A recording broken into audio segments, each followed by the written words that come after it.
Bismillahirrahmanirrahim. Assalamualaikum warahmatullahi wabarakatuh. Bertemu lagi dengan saya Firman Panipahan. Di pertemuan ini saya ingin menyinggung soal fitnah kubro, fitnah besar yang dilontarkan oleh Kiai Imanuddin ke Habaib. Itu kata Habib Rizik dan kawan-kawan. Katanya itu fitnah. Tapi menurut saya, kalau data itu kurang, maka sebenarnya penelitian yang kurang itu tidak bisa disebut sebagai fitnah. Apalagi kalau kita mendengar Kiai Imad itu mengatakan bahwa dasar dari penelitian ini adalah kecurigaannya terhadap sikap habaib, kebanyakan habaib yang disebut sebagai oknum tanda petiknya.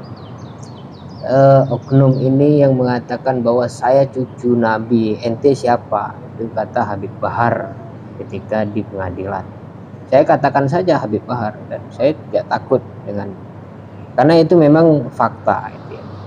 Saya cucu Nabi, kalian siapa? Kamu siapa? Itu saya kutip gitu ya ungkapan itu. Kemudian ada beberapa lagi misalkan ungkapan-ungkapan yang mengatakan keturunan Nabi itu semaksiat apapun dijamin surga dan sebagainya. Detail ungkapannya bisa kalian cari di YouTube. Nah, inilah dasar kegelisahan Kiai Imad yang kemudian mencurigai habaib ini sebenarnya jangan-jangan bukan keturunan Nabi gitu. Kalau keturunan Nabi kok akhlaknya seperti itu? Itu dasar-dasar yang sangat bagus sekali untuk melakukan penelitian kualitatif.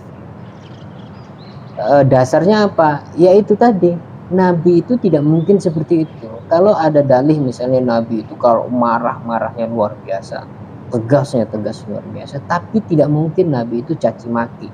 Itu sudah pasti. Dan kita melihat ada Habib yang caci maki di panggung yang terhormat, yang dimuliakan banyak orang semuanya. Maka sangat wajar kalau Kiai Imad itu memulai penelitian itu dengan dasar akhlak yang tercela. Akhlak yang tercela, saya katakan begitu. Oke, kemudian bergulir isu ini sudah panjang sekali, ada perdebatan, kemudian di media sosial mengatakan Kiai Imad itu dianggap kurang referensi dan sebagainya. Saya tidak membela, tapi sebagai akademisi saya hanya menimbangkan atau mengklarifikasi bahwa penelitian Kiai Imad itu bisa dikategorikan ilmiah, apalagi dari pandangan sejarah. Dia melihat kitab-kitab yang sezaman ketika itu yang dia tidak temukan bahwa tentang silsilah atau nasab habaib ini hanya ada di abad ke-8 dan ke-9 yang kemudian klaim, dan lagi-lagi klaim itu boleh dilakukan oleh peneliti, klaim sepihak ya, dalam pengertian kalau tidak ada data yang terpenuhi. Klaim Kiai Imad itu banyak kitab-kitab yang dipalsukan untuk menyambung salah satu tokoh yang disebut sebagai Ubaidillah. Nah, terlepas dari itu, saya ingin memberi satu statement yang sebenarnya sebagai prinsip saya bahwa nasab itu dalam pengertian yang lebih mendasar itu tidak penting sama sekali. Di dalam filsafat identitas misalnya, ada persoalan identitas. Di filsafat budaya karyanya siapa, Bambang Sugiarto, dia berbicara soal identitas. Identitas itu kan juga sama dengan nasab sebenarnya. Bambang Sugiarto mengatakan identitas itu sebenarnya dia fleksibel ya. Seorang profesor itu tidak dilihat keprofesorannya kalau statusnya ketika itu dan di saat waktu yang bersamaan dia sebagai penumpang kereta api gitu. Jadi dia sama dengan petani yang ada di dalam kereta api itu, statusnya adalah penumpang yang harus mengikuti lokomotif gitu. Dan begitu statusnya sama gitu. Jadi itu identitas itu tidak berarti sama sekali gitu. Orang yang dikatakan sebagai suku Jawa, apa sih, dari mana sih, siapa sih nenek moyang suku Jawa itu misalkan gitu. Pasti juga di dalam sejarah kita melihat ada persilangan kawin, persilangan pernikahan, kemudian anaknya dari percampuran darah itu. Sebenarnya apa yang dibanggakan dari identitas-identitas itu? Jadi tidak ada juga. Semuanya adalah campuran sama sekali. Oke, kembali kepada nasab. Jika nasab itu adalah identitas, maka identitas itu juga tidak penting. Kemuliaan Nabi misalnya. Nabi itu mulia kalau dilihat dari darah, maka darahnya adalah dari bapaknya, kan gitu kan. Bapaknya Abdullah, kemudian ibunya Siti Aminah. Bapaknya misalnya, bapaknya Abdul Muthalib misalkan. Dia seorang penguasa ketika itu yang dipastikan menyembah berhala juga ketika itu. Paman-pamannya juga ada yang menyembah berhala, bahkan berdagang berhala. Masa iya kita menghormati Nabi dari darahnya, yang darahnya itu penguasa Quraisy yang sangat primitif ketika itu, yang tidak cerdas sama sekali? Apakah darah-darah itu yang harus kita hormati? Atau mulai dari Nabi misalkan? Tapi tidak bisa juga kita lepas bahwa Nabi itu keturunan yang suci, kan gitu.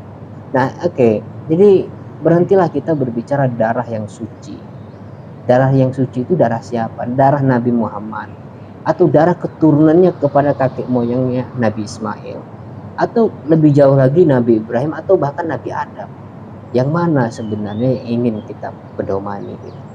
Kita mencintai Nabi, dalam hal ini Rasulullah, itu karena banyak hal, aspek yang sangat kompleks sekali, bukan semata-mata darah ya, bukan semata-mata darah. Jadi nasab dalam hal ini tidak penting. Orang yang berkelahi tentang nasab ini orang-orang yang sebenarnya jumud dalam pengertian politik, jumud dalam pengertian ekonomi. Mereka juga buta huruf tentang perkembangan teknologi hari ini. Mereka ribut dengan identitas yang harus jatuh karena dia tidak nasab Nabi. Orang ribut dengan dia apakah sebenarnya harus dimuliakan atau tidak karena bukan garis keturunan Nabi dan sebagainya.